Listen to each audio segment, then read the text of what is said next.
नमस्कार, स्वागत है आपका गांव किसान में। आपके साथ मैं हूं अंशु सिंह। गांव किसान आपका अपना कार्यक्रम जहां हम बात करते हैं आपके गांव की, किसानों की और उनकी बेहतरी की। इसीलिए खेती किसानी से संबंधित तमाम नई नई जानकारियां हम आप किसानों तक पहुंचाते हैं ताकि आपकी आर्थिक स्थिति बेहतर हो सके, आप आत्मनिर्भर हो सकें। हमेशा की तरह कार्यक्रम की शुरुआत होगी खेती किसानी से, उसके बाद हम बात करेंगे हमारा पशुधन की और अंत में दिखाएंगे कामयाब किसान की दास्तां। तो चलिए शुरुआत करते हैं आज के गाँव किसान की। गांव किसान की शुरुआत करते हैं खेती किसानी के साथ। खेती किसानी में आज हम बात करेंगे सर्दियों में बागों की देखभाल के बारे में। सर्दियों का मौसम तरह तरह की फल सब्जियां लेकर आता है। ये मौसम हमें काफ़ी सुहावना भी लगता है, लेकिन दूसरी तरफ फल सब्जियों के लिए कम तापमान नुकसानदायक भी हो सकता है। ऐसे में हमें फल सब्जियों की विशेष देखरेख की ज़रूरत होती है और विशेषज्ञ की सलाह से हमारे किसानों को आगे बढ़ना चाहिए। तो आइए जानते हैं कि इस मौसम में कैसे आप करें फल और सब्जियों की देखरेख। देखते हैं इस रिपोर्ट में।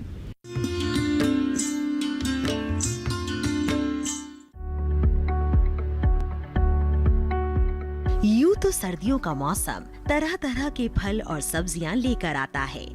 ये मौसम हमें जितना सुहावना लगता है, कभी कभी पौधों के लिए उतना ही नुकसानदायक भी होता है और उत्पादन क्षमता पर भी सीधा असर पड़ता है। इसके लिए जरूरी है कि सर्दी का मौसम शुरू होते ही कुछ बातों का ख्याल रखा जाए, जिससे पौधों को और पैदावार को नुकसान से बचाया जा सके। इस मौसम में बाग में छोटे पौधों को पाले से बचाने के उपाय अपनाने चाहिए। जनवरी माह में नर्सरी में लगे फलों के पौधों को सुरक्षा देते हुए छप्पर से ढकना चाहिए। साथ ही समय समय पर हल्की सिंचाई करें। बागों में निराई गुड़ाई व सफाई का काम करते रहें। साथ ही जिन बागों में आम के नए पौधे लगाए गए हो, वहाँ भी सिंचाई का ख्याल रखें। कुछ जगह पर आम के पौधों में बोर लगने लगती है। इन बोर से फलों का उत्पादन नहीं होता। ये गुच्छे का रूप लेकर रोग का कारण बन सकते हैं। ऐसे में इन्हें समय से नष्ट कर देना चाहिए। वहीं इस माह में अमरूद के तैयार फलों की तुड़ाई जारी रखें। तुड़ाई का सबसे अच्छा समय सुबह का होता है। जब फल हल्के हरे रंग के हो, तब इनकी तुड़ाई कर पेपर में लपेट कर रखें। इससे ज्यादा समय तक फलों को ताजा रखा जा सकता है। बाग में लगे छोटे पौधों को पाले से बचाएं। इस माह पौधों को पुआल या छप्पर से ढक दें। बाग में निराई गुड़ाई व सफाई करें। पाले से बचाने के लिए शाम के समय हल्की सिंचाई करें। अंगूर की बात करें तो इसमें काट छांट का विशेष महत्व है। उत्तरी भारत में जनवरी माह काट छांट के लिए सबसे अच्छा माना जाता है। छटाई करने के बाद कटे हुए हिस्से में नीला थोथा का घोल लगाएं। इससे व्याधि के प्रकोप से बचा जा सकता है। इसके अलावा अंगूर में पहले साल गोबर की खाद के साथ ही 100 ग्राम नाइट्रोजन, 60 ग्राम फॉस्फेट व 80 ग्राम पोटाश प्रति पौधा डालें। इसके अलावा किसान कटी हुई शाखाओं से कलमी निकाल ले। इससे अंगूर के नए पौधे तैयार किए जा सकते हैं, क्योंकि नए बाग लगाने के लिए ये सबसे अच्छा समय है। पपीते की बात करें तो पपीते के पौधों पर पाले का सबसे ज्यादा असर होता है।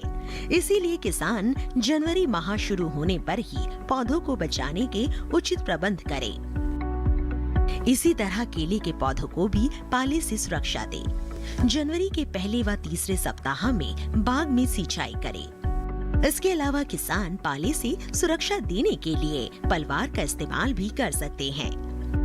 किसान चाहे तो शाम के समय बाग में सिंचाई भी कर सकते हैं। साथ ही जिन पौधों को सहारा ना दिया हो, उन्हें बांस की सहायता से सहारा दें, ताकि वो सही बढ़वार ले सके। किसान बेर की फसल में इस समय लगातार निगरानी रखे। बेर में चुन्नित आसिता रोग के होने की आशंका बनी रहती है। बेर में चुन्निल आसिता रोग के होने की आशंका बनी रहती है। ऐसे में फरवरी माह में 0.2% कैराथिन दवा का छिड़काव करें। बेहतर परिणाम लेने के लिए 15 दिनों के अंतराल पर दोबारा इस दवा का छिड़काव करें। इस तरह इन सरल उपायों को अपनाकर पौधों को पाले से तो बचाया ही जा सकता है, साथ ही पौधों से भरपूर उत्पादन भी लिया जा सकता है।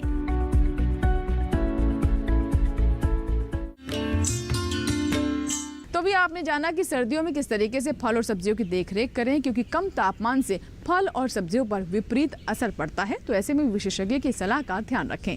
इसी के साथ ही वक्त एक छोटे से ब्रेक का। ब्रेक के बाद जब वापस आएंगे तो बात करेंगे हमारा पशुधन की। कहीं मत जाइएगा, देखते रहें गाँव किसान।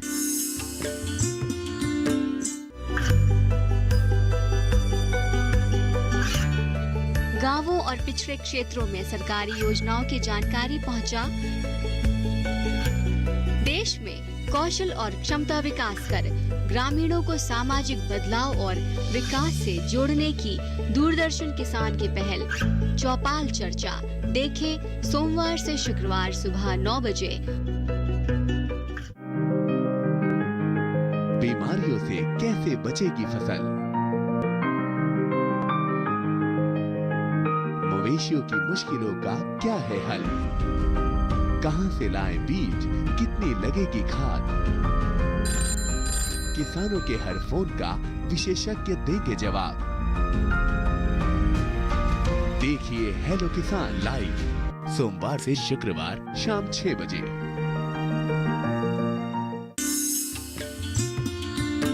ब्रेक के बाद एक बार फिर आपका स्वागत है। आप देख रहे हैं गांव किसान और अब बात करते हैं हमारा पशुधन की। हमारा पशुधन में आज हम बात करेंगे रेगिस्तान के जहाज यानी ऊंट के बारे में। ऊंट की रेगिस्तानी इलाकों में उपयोगिता बहुत अधिक होती है और इसीलिए बड़े पैमाने पर हमारे किसान ऊंट पालन करते हैं। साथ ही इसकी अलग अलग नस्लों का चुनाव करके व्यावसायिक रूप से हमारे किसान ऊंट पालन करके अधिक लाभ भी ले सकते हैं। तो आइए देखते हैं ऊंट पालन पर हमारी ये रिपोर्ट।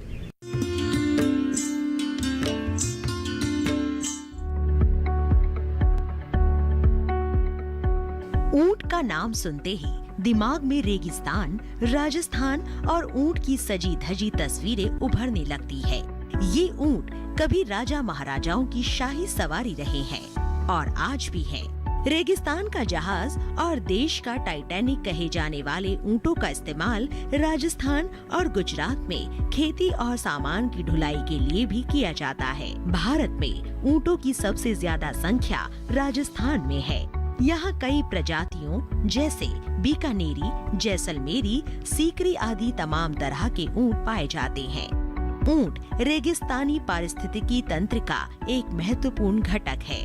भारत के सीमावर्ती रेतीले इलाकों में आज भी बहुत से गांव ऐसे हैं जहां रेत की अधिकता होने से पक्की सड़कें नहीं बन सकी है। इन दुर्गम क्षेत्रों में रहने वाले लोगों के लिए प्राचीन काल से लेकर आज तक ऊंट ही आवागमन, बोझ ढोने और खेती का सबसे सुलभ और सर्वोत्तम साधन रहे हैं। कई दूसरे कारणों से भी ये उपयोगी हैं। ऊंटों ने रक्षा और युद्ध के क्षेत्र में वफादार पशु के तौर पर अहम भूमिका निभाई है, लेकिन अब ऊंट का जीवन खतरे में है। ऊंटों की संख्या धीरे धीरे कम हो रही है। पशुगणना के ताज़ा आंकड़े बताते हैं कि ऊंटों की संख्या में कमी आई है। आंकड़ों के मुताबिक देश में ऊंटों की संख्या 37% घटकर 2,50,000 रह गई है। ये घटे हुए आंकड़े बताते हैं कि ऊंटों की संख्या में इजाफा करने के लिए सख्त कदम उठाने की जरूरत है। हमारे देश में 2 तरह के ऊंट पाए जाते हैं, 2 कुबड़े ऊंट और 1 कुबड़े ऊंट। भारत में 1 कुबड़े ऊंटों की संख्या लगभग 5 लाख है, जो मुख्य रूप से भारत के उत्तर पश्चिमी शुष्क व अर्ध शुष्क भाग के सीमांत राज्यों राजस्थान, गुजरात और हरियाणा में पाए जाते हैं। राष्ट्रीय उष्ट्र अनुसंधान केंद्र 1 उबड़ वाले ऊंटों पर आधारभूत व व्यावहारिक अनुसंधान के साथ साथ लद्दाख की नुब्रा घाटी के ठंडे रेगिस्तान में पाए जाने वाले 2 कुबड़े ऊंटों पर भी अनुसंधान के लिए ध्यान केंद्रित कर रहा है। इसीलिए हर राज्य में ऊंट पालन को आगे बढ़ाने के लिए सरकार नई नई योजनाएं बना रही है। इसके साथ ही ऊंट पालकों को अनुदान भी दिया जा रहा है। राष्ट्रीय ऊंट अनुसंधान केंद्र बीकानेर के तहत ऊंटों के प्रजनन को आगे बढ़ाने के लिए कई योजनाएं बनाई जा रही है और इनको बचाने के लिए सरकार सोशल मीडिया कैंपेन चलाकर लोगों में जागरूकता ला रही है। ऊंट पालन के लिए अच्छी नस्लों का चयन करें। जरूरत और स्थान विशेष के हिसाब से हो। साथ ही राज्य सरकार के पशुपालन विभाग में रजिस्ट्रेशन करवाना बहुत जरूरी है। इसके बाद सरकार से पशुपालक को वित्तीय सहायता मिलती है। साथ ही ऊंट के दूध को सही कीमत में बेचकर पशुपालक बेहतर लाभ कमा सकते हैं। सिर्फ दूध की बात की जाए तो इससे मिलने वाला दूध करीब 400 रुपए प्रति लीटर के हिसाब से बिकता है, जबकि इनके खान पान पर कुछ खास व्यय नहीं करना पड़ता। ऊँटों को कुल मिश्रित राशन का 50% मूंगफली चारा और ग्वार भूसा दिया जाना चाहिए। स्थानीय घास लाना के बीज से प्रोटीन की पूर्ति की जा सकती है। इसके अलावा मक्का, जई, बाजरा, जौ, बिनोला, गेहूं का चौकर और नमक भी देना चाहिए। गाभिन ऊँटों की अंतिम तिमाही में खुराक में 9.5% वृक्ष प्रोटीन और 50% मिश्रित आहार देना चाहिए। इसके अलावा प्रतिदिन 20 से 40 लीटर साफ पानी देना चाहिए। साथ ही रोगों से बचाव के लिए समय समय पर पशु चिकित्सक से सलाह लेते रहना चाहिए। ऊंट पालन के लिए अच्छी नस्लों का चयन करें। पशुपालन विभाग में पंजीकरण कराकर सरकारी योजनाओं का लाभ लें। बेहतर दूध उत्पादन के लिए आहार पर विशेष ध्यान दें। गाभिन ऊँटों की अंतिम तिमाही में खुराक में 9.5% वृक्ष प्रोटीन शामिल करें। साथ ही प्रतिदिन 20 से 40 लीटर साफ पानी दें। रोगों से बचाव के लिए समय समय पर पशु चिकित्सक से सलाह लेते रहे। ऊंट पालन का सबसे ज्यादा मुनाफा उसके दूध से होता है। हालांकि ये ज्यादा समय तक सुरक्षित नहीं रखा जा सकता, इसीलिए इसके उत्पाद बनाना बेहतर होता है। ऊँटनी के दूध से बने उत्पाद काफी महंगे होते हैं, क्योंकि इसके दूध में कई तरह के पोषक तत्व मौजूद होते हैं। बीकानेर स्थित राष्ट्रीय उष्ट्र अनुसंधान केंद्र इस पर सराहनीय काम कर रहा है। यहाँ किसानों को इस बात की ट्रेनिंग दी जाती है कि किस तरह ऊँटनी के दूध का प्रसंस्करण कर उससे कुल्फी, आइसक्रीम, चीज, सुगंधित सूखा दूध, पेड़ा और दूध का पाउडर आदि बनाया जा सकता है। तो भी आपने देखी ऊंट पालन पर हमारी विशेष रिपोर्ट। इसी के साथ ही वक्त हुआ है इस माह के पशुपालक कैलेंडर का। जनवरी में ध्यान देने वाली बातें। कश्मीर और हिमाचल प्रदेश में बर्फबारी का सीधा असर सर्द हवाओं व पाला पड़ने के रूप में पड़ता है, इसलिए पशुओं को शीतलहर से बचाने के आवश्यक उपाय करें। पाला पड़ने की संभावना होने पर कृत्रिम प्रकाश या गर्मी का प्रबंध अवश्य करें। कमजोर और रोगी पशुओं को बोरी की झूल बनाकर ओढ़ाएं। सर्दी से बचाने के लिए रात के समय पशुओं को छत के नीचे या घास फूस के छप्पर में बांध कर रखें। पशुओं को नम स्थान में बंद करने और धुआं आदि से गर्मी पहुंचाने की कोशिश उनके न्यूमोनिया से पीड़ित होने की संभावना को अधिक बढ़ाती है। पशुओं को पानी गुनगुना करके दें। दुधारू पशुओं को तेल और गुड़ देने से भी शरीर का तापक्रम सामान्य बनाए रखने में सहायता मिलती है। पशुपालकों को चाहिए कि अगर मुंह पका खुरपका रोग, पीपीआर, गलघोटू, फड़किया, लंगड़ा बुखार से बचाने के टीके नहीं लगवाए हैं तो अभी लगवा दें। विशेष रूप से मेमनों को फड़किया का टीका लगवाएं। तो ये था इस माह का पशुपालक कैलेंडर, जिसमें हमने आपको जानकारी दी पशुपालन से जुड़ी हुई कौन सी खास बातें हैं जिसको लेकर विशेषज्ञ हमारे पशुपालकों को सलाह देते हैं। इसी के साथ ही वक्त हुआ एक छोटे से ब्रेक का। कहीं मत जाएगा, ब्रेक के बाद भी गांव किसान जारी रहेगा।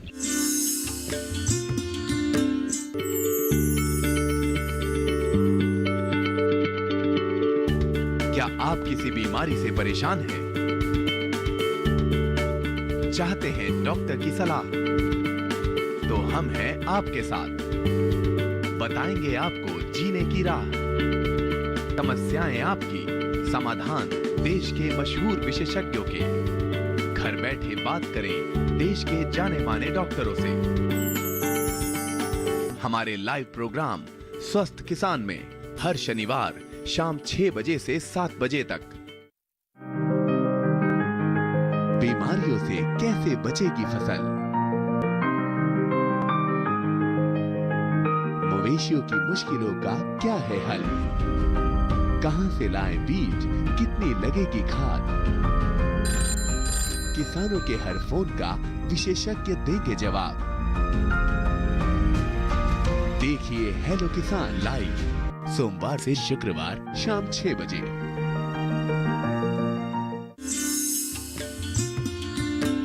ब्रेक के बाद एक बार फिर आपका स्वागत है। आप देख रहे हैं गांव किसान और अब बात करते हैं कामयाब किसान की दास्तां।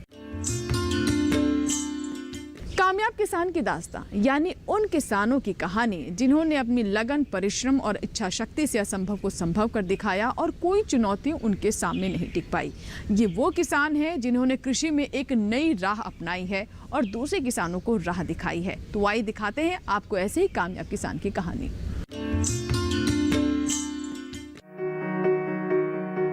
जैविक खेती आज समय की मांग है। बेहतर स्वास्थ्य और शुद्ध आबो हवा के लिए किसान जैविक खेती की ओर अग्रसर हो रहे हैं। जैविक खेती का सबसे बड़ा आधार है गाय का गोबर और गौमूत्र। जिन किसानों ने पशुपालन कर रखा है उनके लिए दोहरा लाभ देने वाला विकल्प है।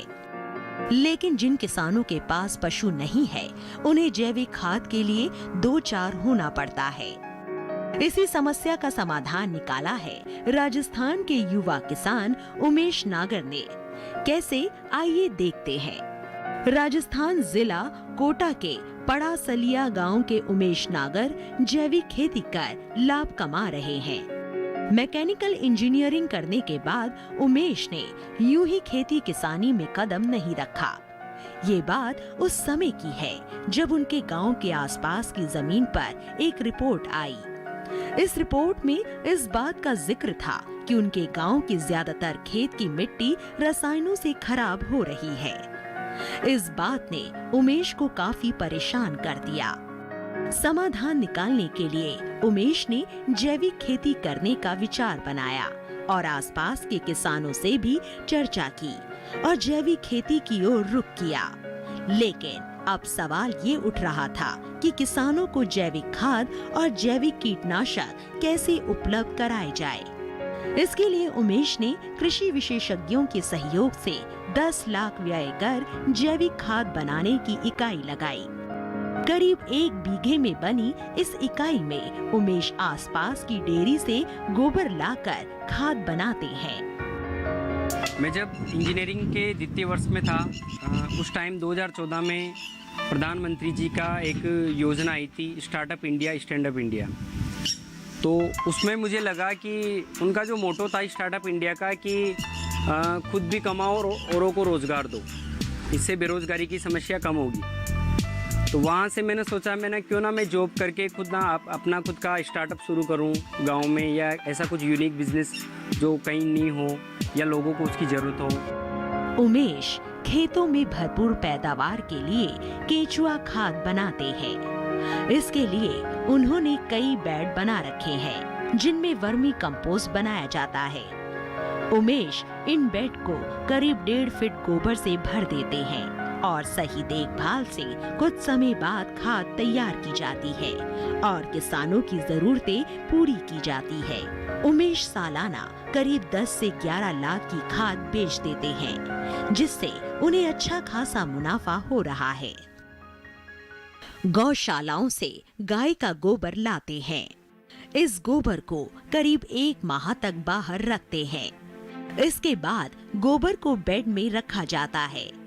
एक बेड का आकार 30 फीट लंबा, 4 फीट चौड़ा और 2 फीट ऊंचा। बेड में करीब 1.5 फीट तक गोबर भर देते हैं। समय समय पर देखरेख करते रहते हैं। वर्मी कंपोस्ट बनाने के लिए हम 5000 स्क्वायर फीट में हमारे टीन शेड हुआ है छाया के लिए। टीन शेड क्यों करवाया?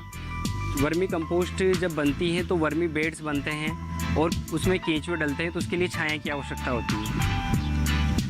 तो एक बेड की जो साइज़ है वो है 30 फीट लंबा है, 4 फीट चौड़ा है और 2 फीट ऊंचाई का एक बेड है जो ईंटों से बना हुआ है, पक्का बेड बना हुआ है। उसको हम 1.5 फीट तक गोबर से भर देते हैं। गोबर हैं वो हम जैसे हमारे पास में गौशाला है सुल्तानपुर में, वहाँ से गायों का गोबर लेके आते हैं। प्योर गाय का गोबर होता है शुद्ध, उसको यहाँ पे लाके डालते हैं, स्टोर करते हैं। उसमें पानी का छिड़काव होता है जब वो 1 महीने यहाँ पड़ा रहता है, ठंडा होता है, उसी के बाद हम उसको वर्मी बेड में भरते हैं। उमेश के इस प्रयास से अब ज्यादातर किसान जैविक खेती करने लगे हैं, क्योंकि उन तक आसानी से जैविक खाद पहुंचने लगी है। इतना ही नहीं, उमेश किसानों को प्रशिक्षण भी देते हैं, जिससे किसान जैविक खेती करने के साथ साथ जैविक खाद भी बना सके। आय व्यय का हिसाब इस प्रकार है कि लगभग 10 से 11 लाख का माल सालाना बिक जाता है, जिसमें 9-10 लाख का तो वर्मी कंपोस्ट बिक जाता है और 1 लाख का लगभग केंचुए और वर्मी वास आदि प्रोडक्ट बिक जाते हैं। उमेश नागर का ये कदम वाकई में काफी सराहनीय है, क्योंकि इससे उनके क्षेत्र के कई किसानों की समस्या का समाधान हो सका। साथ ही अब किसान जैविक खेती के महत्व को समझते हुए लगातार इसे अपना रहे हैं।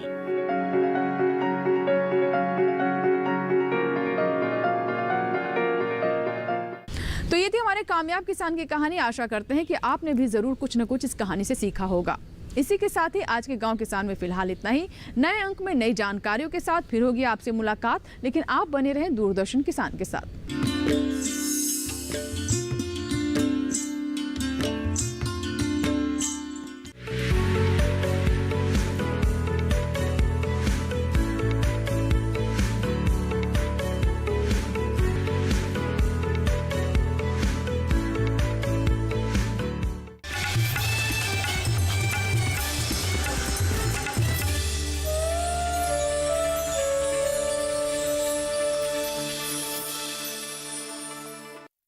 गांव किसान के सह प्रायोजक थे agriculture insurance company of India limited. संपन्न भारत की पहचान